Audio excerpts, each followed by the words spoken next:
j'espère que vous allez bien. Pour ma part, je vais très bien. Alors aujourd'hui, je suis avec le pasteur Simon, que vous connaissez déjà. Pasteur, bonjour. Bonjour. Comment vas-tu? Ça va très bien, merci. Il va très bien et moi aussi je me porte bien, j'espère que vous allez bien.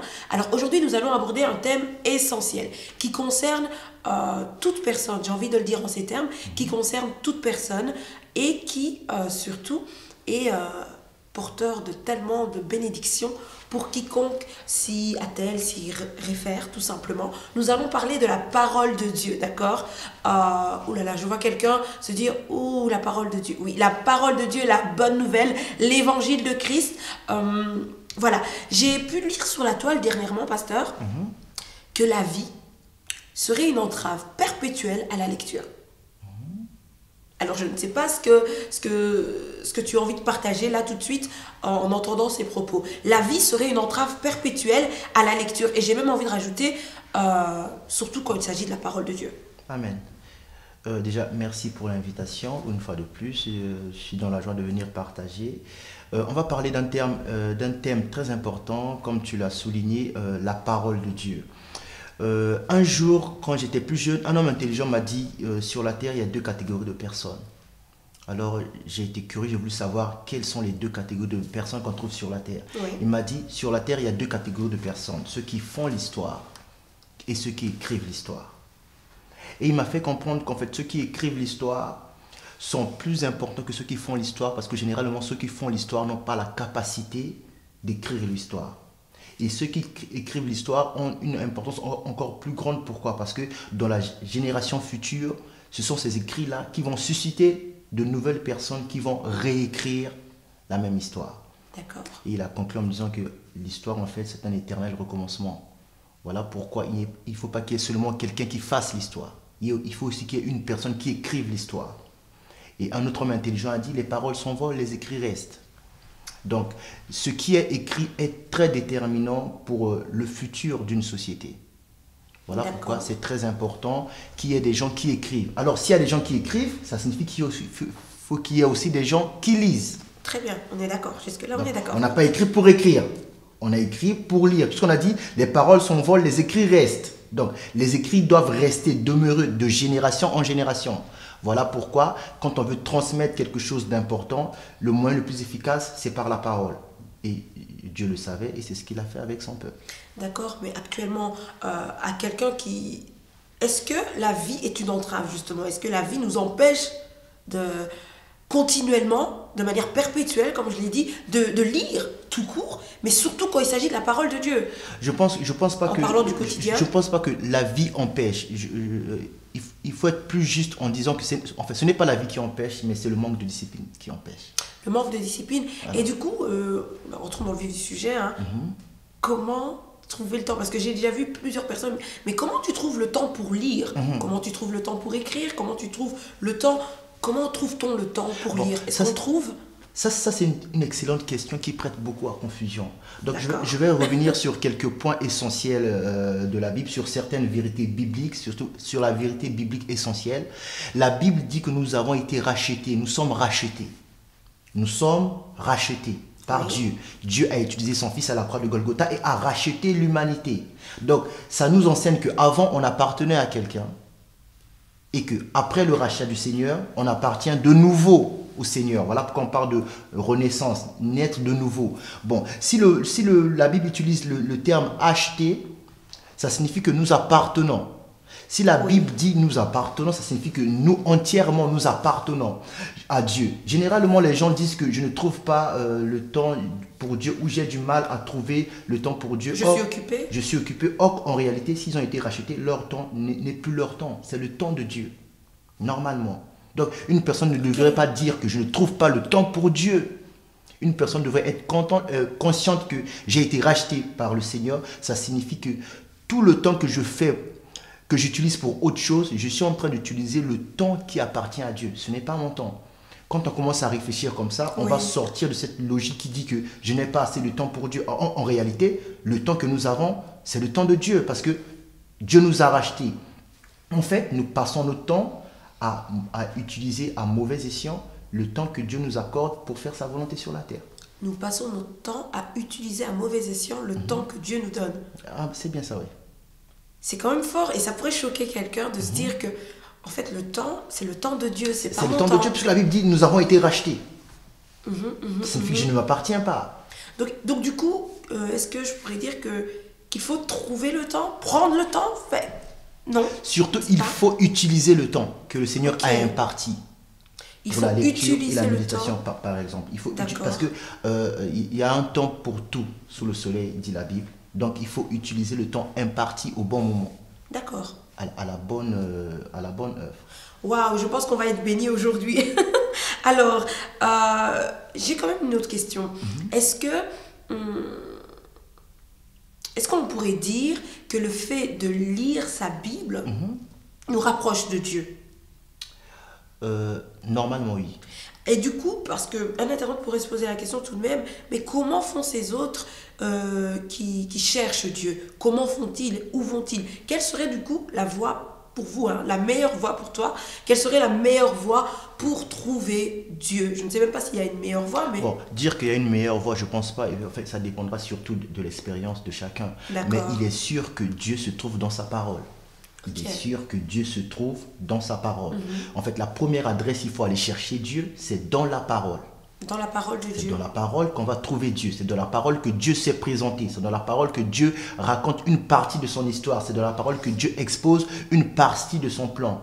Donc, c'est dans la parole qui est exposé le caractère de Dieu. Donc, quand je veux rechercher Dieu, quand je veux connaître Dieu, la première étape, naturellement, c'est sa parole. Parce que sa parole, c'est comme un testament qui le décrit lui et qui décrit également aussi le sort de ses enfants. Donc, pour quiconque lit sa Bible, déjà, je dirais qu'effectivement, vous vous rapprochez de Dieu. C'est déjà un premier bon pas. Et puis, on peut dire que, parce que moi, je lis le livre de Jean et je vois au commencement était la parole. La parole était avec Dieu, la parole était Dieu. Amen. La parole est Dieu?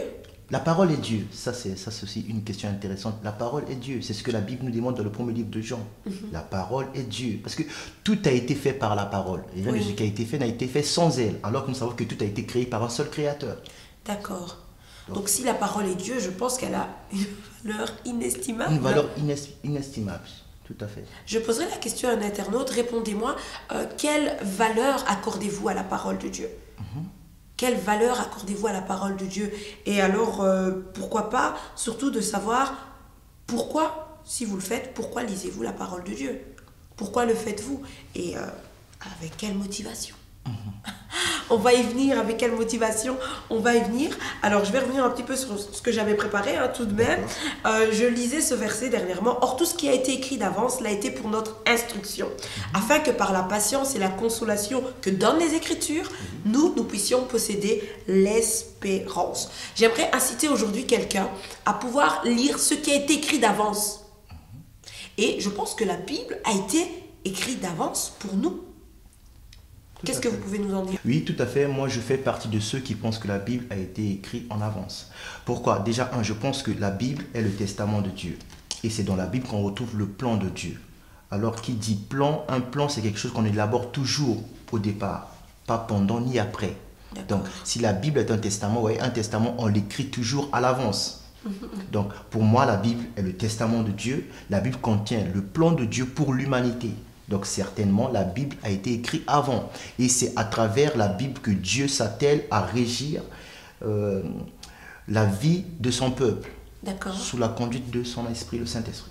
D'accord, waouh. Donc par rapport à ce verset qu'on a lu, on peut dire déjà qu'un des bienfaits des écrits de la Bible, ce serait... nous faire gagner du temps, nous faire éviter beaucoup d'erreurs. D'accord. Voilà. J'allais parler de consolation, mais... Oui, une consolation aussi, parce qu'il faut savoir qu'en fait, comme je fais partie de ceux qui pensent que l'histoire est un éternel recommencement, un autre homme intelligent a dit, il n'y a pas de nouvelles gaffes, il n'y a que de nouveaux gaffeurs. Donc, quand les anciennes gaffes ont été écrites, le futur, comment dire, celui qui pourra être le futur gaffeur potentiel, en lisant ce qui est écrit, peut s'éviter beaucoup de problèmes. Ah oui. Donc c'est... Est-ce que la Bible informe? La Bible informe, encore mieux, la Bible transforme. La Bible propulse. Propulse, elle transforme et elle informe. Elle informe, oui. D'accord. Elle corrige aussi. Elle console. Elle exhorte. Elle enseigne. Waouh, toutes ces raisons. Mais doit-il y avoir une bonne raison pour lire la Bible? Est-ce qu'il y a une bonne raison, selon toi, pour lire la Bible? Oui, je pense qu'il y a une bonne raison. Pour moi, la raison suprême, c'est l'amour pour Jésus-Christ. D'accord. L'amour pour Ça Jésus. devrait être l'unique bonne raison, l'unique moteur qui pousse à lire la Bible. Pousse à lire la Bible. Sinon, on peut lire la Bible comme un livre et puis on ne va rien en tirer. Et on ne bénéficiera pas non plus de ses bienfaits à ce moment-là? Non, puisqu'on le lit comme un récit historique. Et ce qui n'est pas faux, c'est un récit historique. Mais c'est un récit historique qui contient la puissance de Dieu. D'accord. Et cette puissance, c'est elle qui a la capacité de nous transformer.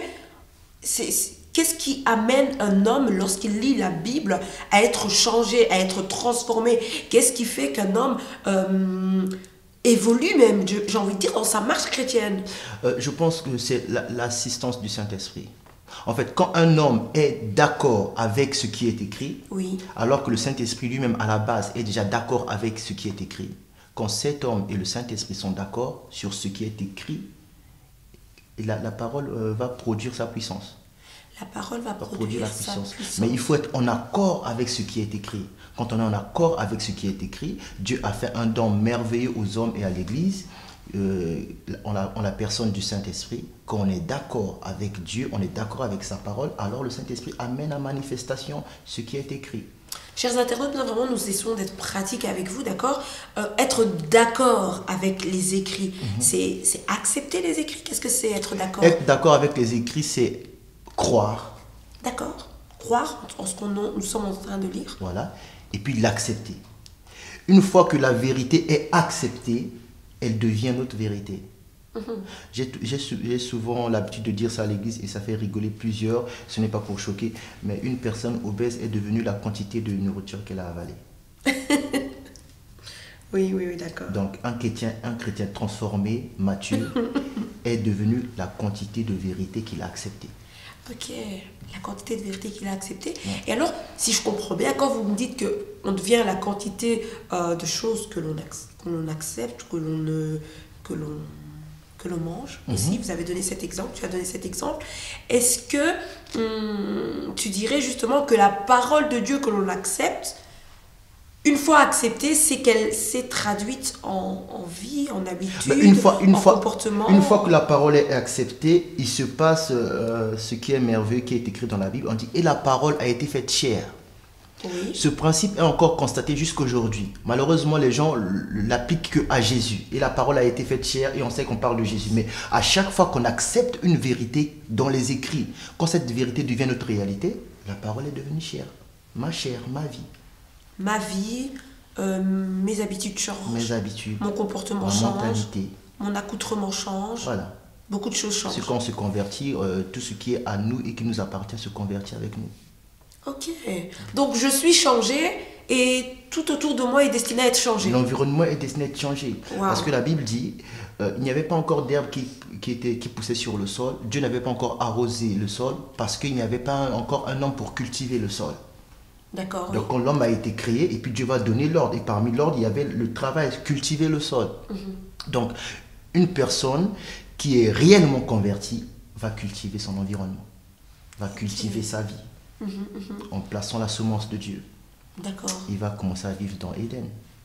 Et tu parlais du Saint-Esprit justement. Donc si j'ai bien compris, lorsque je suis en accord avec la parole de Dieu, je fais un avec le Saint-Esprit? Oui, parce que quand on a la première chose, le premier accord qu'on a avec Dieu, c'est accepter Jésus. Quand on a accepté Jésus, on a reçu son esprit. Les gens pensent que accepter Jésus, ce n'est qu'une prière. Alors que quand on lit les écrits, accepter Jésus fait partie des commandements. Quel est ce commandement? La Bible dit, c'est croire que le Fils de Dieu est mort et ressuscité pour nous. C'est un commandement. Donc, quand je suis d'accord avec cela, j'accepte Jésus, je reçois le Saint-Esprit. Mais le Saint-Esprit n'est pas venu pour chômer. Le Saint-Esprit est venu pour amener à manifestation les desseins de Dieu. D'accord. Et là, il commence à guider la vie de la personne. Il nous enseigne, nous rappelle toutes choses. Il nous rappelle toutes choses, mais il y a un référentiel sur lequel il se base, la parole de Dieu. D'accord. Donc, j'ai envie de le dire en ces termes, mais je ne sais pas si ça va passer. Si j'ai bien compris, nous sommes unis à Dieu à partir du moment où nous acceptons la parole de Dieu et que le Saint-Esprit vienne justement attester toutes ces choses. C'est bien ça. Waouh! Alors j'aimerais encourager quelqu'un à lire sa Bible parce que c'est super important en fait. Alors je ne sais pas, attachez-vous une grande valeur à la parole de Dieu. J'espère que vous êtes en train de répondre à la question. Répondez à la question. Est-ce que j'attache une grande valeur à la parole de Dieu? Sinon, pourquoi? Si oui, pour quelle raison? Et y a-t-il de mauvaises raisons justement qui pourraient pousser quelqu'un à lire la Bible? Y a-t-il des motivations? Dites-moi. Oh, il y a beaucoup de mauvaises raisons. Oui. Il y en a par exemple qui lisent la Bible pour attaquer les chrétiens. Lire la Bible pour attaquer les chrétiens? Oui, il y en a par exemple, il a entendu l'évangile, il n'est pas d'accord. Alors lui, sa mission, c'est combattre les chrétiens comme l'apôtre Paul le faisait avant de devenir apôtre. D'accord. Donc il va s'atteler à bien connaître la Bible, mais animé par un esprit de dispute.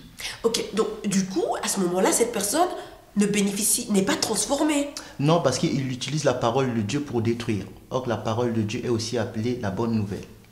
Okay. Et la bonne nouvelle, comme le mot le dit, c'est la bonne nouvelle.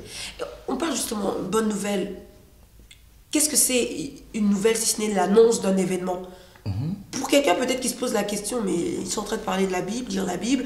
Ok, moi je ne sais pas de quoi parle la Bible. Je sais que la Bible est le livre le plus vendu au monde. Oui. Il a été quand même traduit, elle a été traduite quand même en plus de 40 langues, hein, je pense. Mais la Bible relate quel événement? Quelle est cette bonne nouvelle? Quelle est cette bonne nouvelle? C'est la bonne nouvelle de la réconciliation avec le Père, qui est Dieu aussi. La bonne nouvelle de la réconciliation avec Dieu. Avec Dieu. Wow. La Bible parle de la bonne nouvelle de la réconciliation avec Dieu. La Bible parle de plusieurs choses, mais si on peut présenter une, c'est celle-ci, c'est la réconciliation avec Dieu. Au travers de Jésus-Christ. De Jésus-Christ, oui. D'accord, au travers de Jésus-Christ. Et ces mauvaises raisons, en avez-vous d'autres? En as-tu d'autres? Je ne sais pas pourquoi aujourd'hui j'ai envie de vous voyez, je ne sais pas ce qui se passe. Des mauvaises raisons, comme j'ai dit, lire la Bible par esprit de dispute. Oui. Bon, l'autre mauvaise raison, c'est lire la Bible pour montrer qu'on connaît Dieu, qu'on connaît. Le danger. Voilà. À chaque fois qu'un homme cherche à montrer, à démontrer, à prouver qu'il connaît Dieu, assurément, ça fait longtemps que Dieu s'est éloigné de lui. D'accord. Parce que justement, à ce sujet, je me disais que c'est vrai que il faudrait faire attention au fait que la Bible n'est pas là pour flatter notre ego. Amen. Chers internautes, Amen. Soyons clairs, soyons transparents les uns envers les autres. La Bible n'est pas là pour flatter notre ego. La Bible n'est pas là pour nous faire du bien en soi. C'est vrai qu'elle elle produit beaucoup de bien en nous. C'est vrai qu'elle change notre manière de voir, la perspective que nous pouvons avoir sur les choses.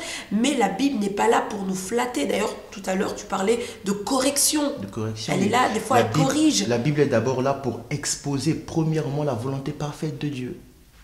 Et c'est cette volonté que nous devons accepter. Et quelquefois, parce que je lisais que la Bible, elle a comme un goût de miel, d'accord? Mais que il peut arriver que ce goût de miel, dans la bouche c'est un goût de miel, mais dans les entrailles c'est comme de l'amertume. C'est comme de l'amertume. Pourquoi? Parce que justement elle expose le plan de Dieu, mais ce plan de Dieu qui est exposé révèle aussi que nous sommes hors de ce plan, alors que nous devrons être... Ça révèle la faiblesse de l'homme. La faiblesse de l'homme. Les ténèbres dans lesquelles l'homme se trouve. Et quelquefois, on a du mal à accepter ses faiblesses, justement. On ne veut pas reconnaître ses faiblesses, mais la parole de Dieu est là pour nous soutenir aussi. Pour nous soutenir, parce que Dieu ne révèle pas un problème sans présenter la solution. On est en train de dire à quelqu'un qui a mille et une raisons de lire la Bible, de trouver ce qui est essentiel.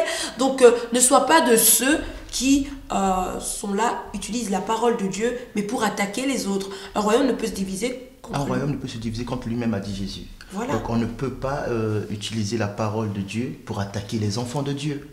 Puisque Dieu a envoyé sa parole pour aider ces mêmes enfants, ce même peuple. La Bible dit, il a envoyé sa parole et sa parole les guérit.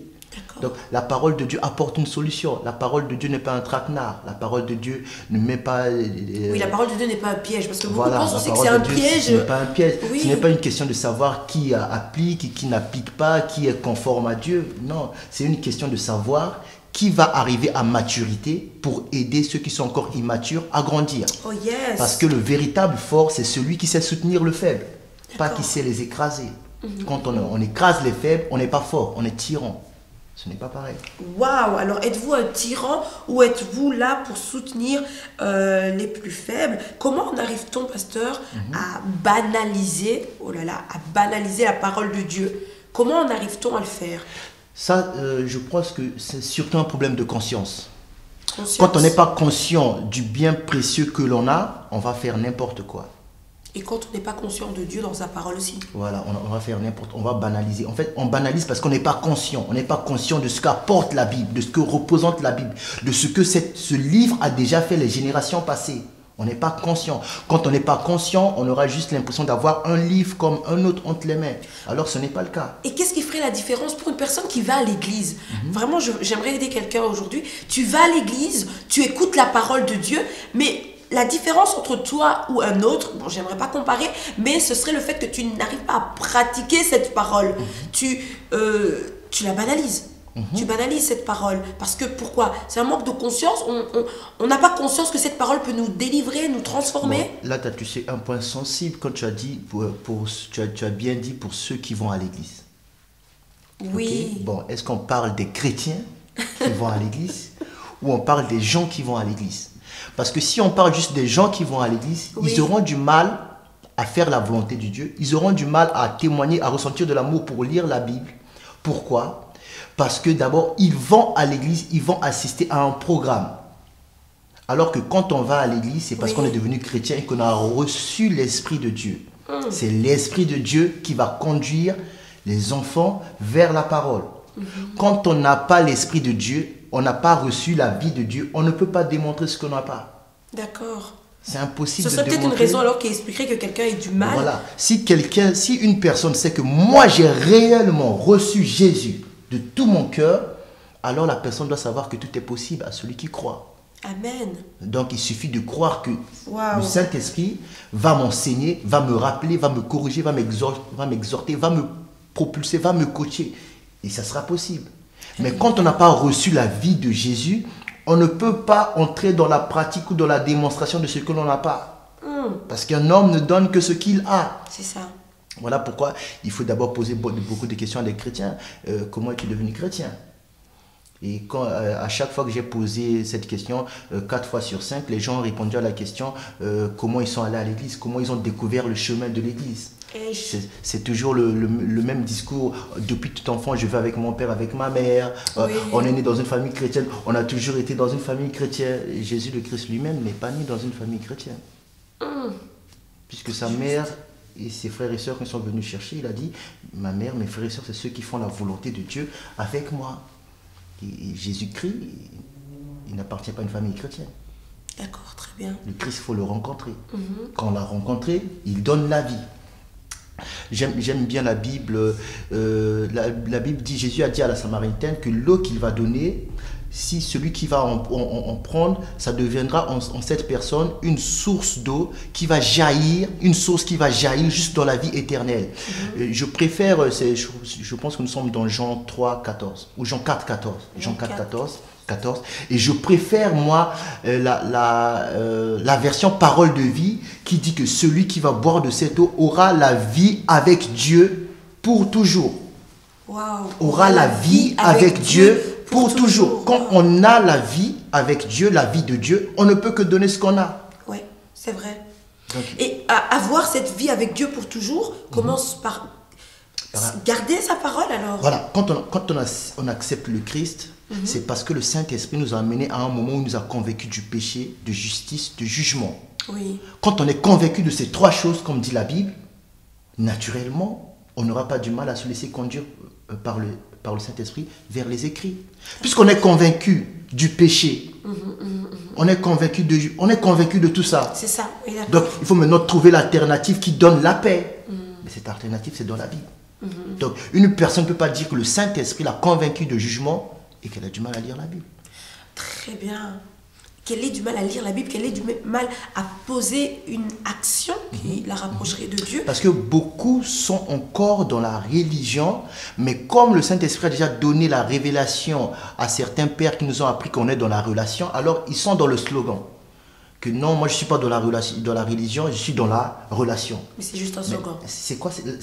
La bonne question est la relation avec qui? Les gens vont dire avec Dieu. Faux. Répondez, la relation avec qui? Avec qui? Les gens vont dire avec Dieu. Faux. Sur la terre, c'est le Saint-Esprit qui est présent. Oh. Ils vont dire relation avec Dieu en parlant du Père. Faux. Archi faux. On est dans le slogan. Puisque sur la terre, c'est le Saint-Esprit. Sur la terre, il n'y a pas Jésus. Donc pour sortir du slogan, il faut vraiment expérimenter pour pouvoir le Quand on partager. dit que je suis dans une relation, il faut être conscient qu'on veut nous enseigner par l'acte. On est dans une relation avec le Saint-Esprit. Et j'irai même plus loin, on est dans une étroite relation avec le Saint-Esprit. Étroite relation, vous êtes dans la bonne émission, on parle d'intimité avec le Saint-Esprit, de communication, de communion avec le Saint-Esprit. Alors, moi j'aime dire ceci, la parole est une action. Et je le dis, ça m'encourage de le dire parce que quand j'ai lu la Bible, j'ai lu ceci, Dieu dit que la lumière soit et la lumière fut. Donc j'ai compris que la parole est une action. Et l'action révèle sa source, j'ai envie de le dire. L'action manifeste la parole. Voilà, l'action manifeste la parole. J'aimerais encourager quelqu'un, du coup, aujourd'hui, qui n'arrive pas à lire sa Bible. J'aimerais te dire, mais si tu as la capacité même de parler de la Bible, parce que beaucoup parlent de la Bible sans avoir lu la Bible, d'accord? Si tu as la capacité de parler de la Bible, tu as la capacité de pratiquer la Bible. Parce que parole, action. Et puis il faut être juste, il faut être honnête, il faut parler de ce qu'on consulte, de ce que l'on voit, de ce que l'on touche. De ce que l'on... Oui, voilà, de ce qu'on expérimente. Le problème, c'est qu'on a encore beaucoup de chrétiens qui parlent de ce qu'ils ont entendu. Il y a beaucoup de versets que les gens connaissent parce qu'ils l'ont entendu. Ils ne l'ont pas lu. Voilà pourquoi le jour où ils tombent sur le verset, ils le lisent littéralement, mais ça ne dit pas l'idée qu'ils avaient reçue du verset. Donc, parler ne suffit pas. Et puis, il faut parler de ce qu'on expérimente. Parce que vous voyez, il y a des gens qui ne sont jamais venus en Europe, mais qui parlent très bien de la France, qui connaissent bien les rues de Paris, les noms. Ah bon? Mais ils ne sont jamais venus en France. Oui. Mais ils parlent bien, ils peuvent vous parler de la Tour Eiffel. Ils savent que cet endroit, cette place s'appelle Trocadéro. D'accord. Mais ils ne sont jamais venus en France. Donc ils ne pourront jamais conduire les gens au Trocadéro. Donc, 3 bonnes raisons d'ouvrir sa Bible, du coup. 3 bonnes raisons d'ouvrir sa Bible en vue de la pratiquer. 3 bonnes raisons d'ouvrir sa Bible. La première bonne raison découle du fait qu'on a accepté Jésus-Christ comme Seigneur et Sauveur. Quand je l'ai accepté, j'ai renoncé à ma vaine vie du passé. Oui. Donc je dois embrasser une nouvelle vie. C'est ça. Cette nouvelle vie, on la trouve dans la Bible. Déjà une bonne raison. Donc je vais chercher. D'accord. Deuxième bonne raison, une fois que je vais chercher cette vie, je me rends compte qu'il y a des choses que je ne connais pas, que je ne comprends pas. Ok? Oui. Et je me rends compte qu'il y a beaucoup de choses que je faisais, mais qui étaient des mauvaises choses. Maintenant, qu'est-ce que je vais faire? Je vais décider de passer à un autre palier, d'aller plus en profondeur, de devenir mature. D'accord. Deuxième bonne raison, si on peut, la liste n'est pas exhaustive, je précise déjà. Deuxième bonne raison, on ne peut pas devenir mature sans la parole de Dieu. D'accord. Donc, pour devenir mature, il faut la parole de Dieu. Il faut la parole de Dieu. Troisième bonne raison, quand une personne est devenue mature, elle comprend maintenant, en fait, je ne suis plus un enfant, je suis un fils. Un enfant ne sert pas à grand chose à la maison. En fait, un enfant, si je peux le dire, un enfant peuple une maison. Oui, voilà. Voilà. Un fils sert à la société. Un fils sert sa famille. Un fils peut être utilisé pour les bienfaits de sa famille, pour les bienfaits de sa nation. Donc, quand une personne devient mature, elle atteint maintenant cette stature et dit que non, maintenant je vais être utile. Waouh, utile ici du coup au royaume. Au royaume. Parce que la personne se rend compte, si ça se trouve, même pas que si ça se trouve, c'est une réalité. Il y a beaucoup de gens qui sont dans mon cas. Moi, par exemple, je ne parle pas de moi, je prends un exemple. Une personne va se dire, j'ai mis 10 ans avant de rencontrer le Christ. Et j'ai vu que quand j'ai rencontré le Christ, j'ai perdu mes 10 ans. Alors, je vais éviter aux autres de perdre aussi 10 ans. C'est ça. Donc, je vais les intercepter encore quand ils sont encore dans leur première année ou dans leur deuxième année. Ça, c'est quelqu'un qui est devenu un fils, qui sait qu'il est utile. Vous voyez, les soldats qu'on envoie à l'étranger représenter un pays, c'est des fils. En fait, qu'est-ce que je suis en train de dire? Un fils, si se demande c'est quoi un fils, pour ne pas entrer dans des définitions trop spirituelles selon la Bible, un fils, on peut le considérer comme un patriote. Ok, ouais. Voilà. Celui qui est fils de Dieu est patriote. De quelle nation? Du royaume des cieux. Wow. Et un patriote défend toujours les couleurs de la patrie. Oui, Paul disait qu'il a à cœur de défendre l'évangile. L'évangile. Tout à fait. Et justement, l'évangile sur les réseaux sociaux, ça se passe comment? L'évangile sur les réseaux sociaux. Votre avis sur la question? Bon, ça dépend Ton sur quel avis, point. oh, je sais pas pourquoi je te vois. Ton avis sur la question. Bon, ça dépend sur quel point. Bon, c'est bien qu'il y ait une prolifération de la parole sur les réseaux sociaux. C'est bien que la parole inonde les réseaux sociaux. C'est bien, c'est très bien. Après, il y a toujours des points positifs et des points négatifs. Dans toute chose, il y a toujours des débordements. Et voilà pourquoi il faut corriger. Dans toute chose, il y a toujours ça. Mais bon, déjà, c'est une bonne chose C'est une aubaine qu'elle soit diffusée. Voilà, que la parole soit partout. D'accord. Bon, après, si cette parole est partout sur les réseaux et qu'elle ne circule qu'entre chrétiens, c'est une bonne chose qui ne sert à rien, à mon sens. Bon, ils se partagent l'info, enfin. Oui, entre eux. Ok. Donc, on a l'impression qu'on est de plus en plus nombreux. En fait, en réalité, on n'est pas de plus en plus nombreux dans le sens où on a racheté de plus en plus d'âmes. On est de plus en plus nombreux. Pourquoi? Parce que les chrétiens qui sont dans les églises sont de plus en plus nombreux à avoir des comptes Facebook. Entre autres, oui. Donc, parce que moi, j'aime bien sur... Ça peut... Oui. En fait, ça donne une illusion qu'on est en train de conquérir. Oui. Mais si on ne se réveille pas, on va être surpris. La véritable conquête, donc, ce serait... C'est sur le terrain. Sur le terrain et de Sur le partager terrain. vraiment la parole Voilà. à quelqu'un qui... La bonne nouvelle à quelqu'un qui ne la connaît pas. J'aime beaucoup le dire en ces termes. L'invisible qui impacte le visible, c'est le spirituel. C'est pas le virtuel. Si on prend du recul, on réfléchit bien, les réseaux sociaux, pour moi, c'est virtuel. Les réseaux sociaux, c'est virtuel. C'est virtuel. Mais il y a des personnes qui sont touchées. Oui, ils sont touchés, mais par exemple, on va lancer un appel et vous allez voir qu'on a écrit que 50 personnes ont accepté l'appel, mais vous n'avez aucun moyen de vérifier.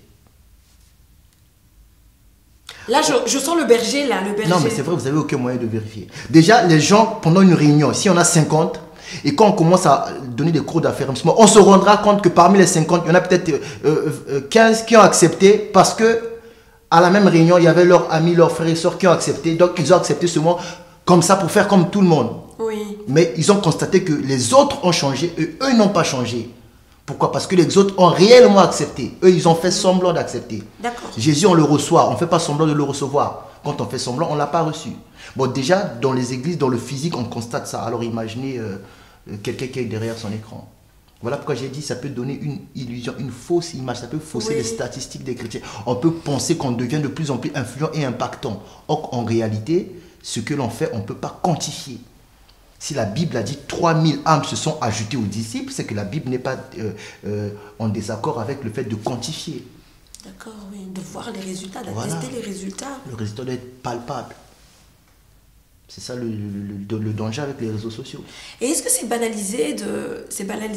banaliser la parole de Dieu? Parce que moi, je le fais souvent. J'aime beaucoup prendre une photo et quelquefois, il est vrai que je partage sur la parole de Dieu. Alors, par moment, je mets aussi la référence. Est-ce que ça, c'est...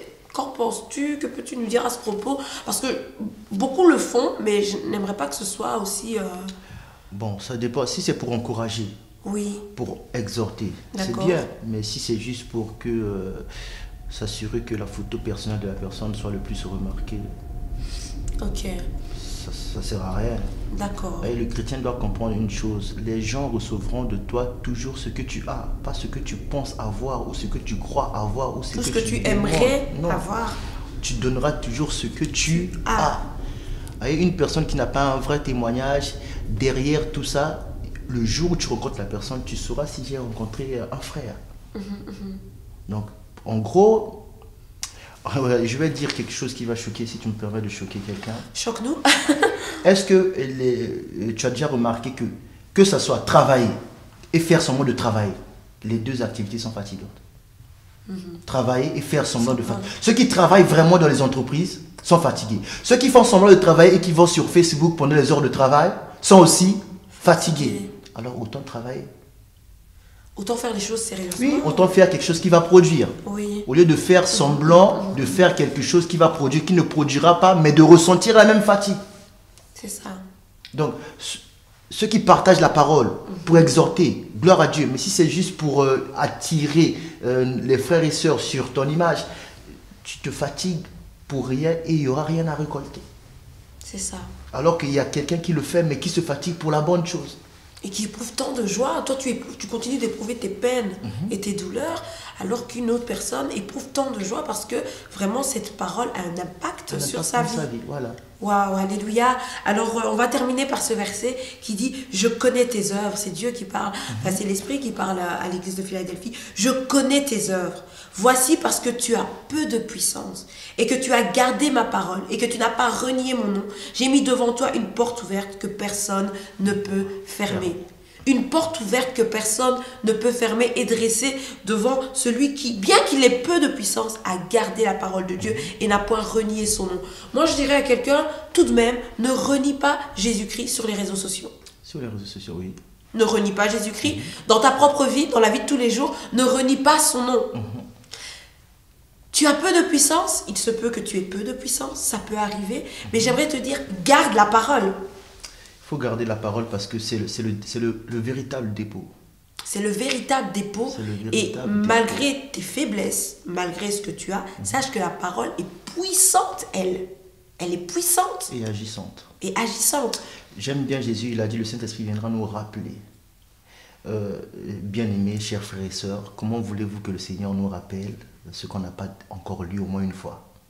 Merci. Donc dans ce cas, le mot rappel n'a plus de sens. Le Saint-Esprit viendra rappeler. Mais te rappeler quoi? Tu n'as pas connu Jésus dans la chair. Il va nous rappeler quoi? Ce qui est écrit. D'accord. Ce qui est écrit. Et quand on s'attelle à lire sa Bible, il y a des choses qu'on ne fera pas. La Bible dit, ceux du peuple qui connaîtront leur Dieu agiront avec fermeté. Ceux du peuple qui connaîtront leur Dieu agiront avec fermeté. Il y a le verset rendu très célèbre, Josué 1,8, où Dieu en train de dire à inciter Josué à aller vers la parole. Quand son prophète Moïse est mort, il a pris le serviteur de son prophète et il l'a d'abord incité vers la parole. Il l'a d'abord incité vers la parole. On veut connaître Dieu, il faut faire cet effort-là, d'aller vers la parole. D'accord. N'annonçons pas la parole avec un esprit de dispute, parce que je lisais aussi un dernier verset. Là où il y a un zèle amer et un esprit de dispute, il y a du désordre et toutes sortes de mauvaises actions. Il se peut que quand tu lis la parole, ou quand tu ne lis la parole que pour bénir les autres, sans toi-même, tu vois, tu n'as pas de moment de méditation personnelle. Il s'agit toujours parce que je vais prêcher, parce que je vais mettre un post sur les réseaux sociaux.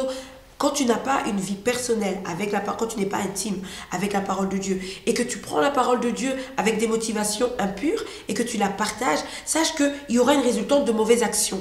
Et à ce moment-là, quand je disais la parole et l'action, c'est normal que si tu utilises la parole à mauvais escient, que les actions soient des actions contraires à ce que la parole aurait produite, si réellement elle avait été utilisée. Alors j'aimerais vraiment dire à quelqu'un, la parole de Dieu a une valeur inestimable. Attachez, accordez de la valeur à la parole de Dieu, d'accord? Ne banalisons pas la parole de Dieu, aimons la parole de Dieu. Allons dans les églises, écoutez, recevoir la parole de Dieu. Lorsqu'elle est prêchée, qu'on puisse recevoir ces choses-là. C'est super important et quelquefois nous avons tendance à banaliser cela.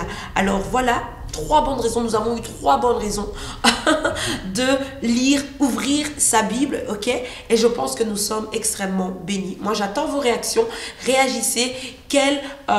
Attachez-vous de la valeur à la parole de Dieu. Pour quelles raisons lisez-vous la Bible? Qu'est-ce que la Bible a produit en vous? Qu'est-ce que l'annonce de la bonne nouvelle vous a incité à faire, vous a communiqué? Dites-nous tout, on veut tout savoir. On attend vos réactions. Vous étiez sur I Need Air. J'étais aujourd'hui accompagnée du pasteur Simon. Pasteur, merci. Merci à toi. Que Dieu te bénisse. Et j'espère que nous pourrons te revoir très prochainement encore. Il n'y a pas de problème. D'accord. Et moi-même, Vévette, je suis extrêmement bénie par cette émission. Je suis bénie par votre constance, par votre fidélité. Et je vous dis à très bientôt. Nous sommes diffusés chaque premier samedi du mois. Si vous désirez passer sur le plateau, écrivez-nous sur ocoministries.com/contact. D'accord. Que Dieu vous bénisse et à très bientôt.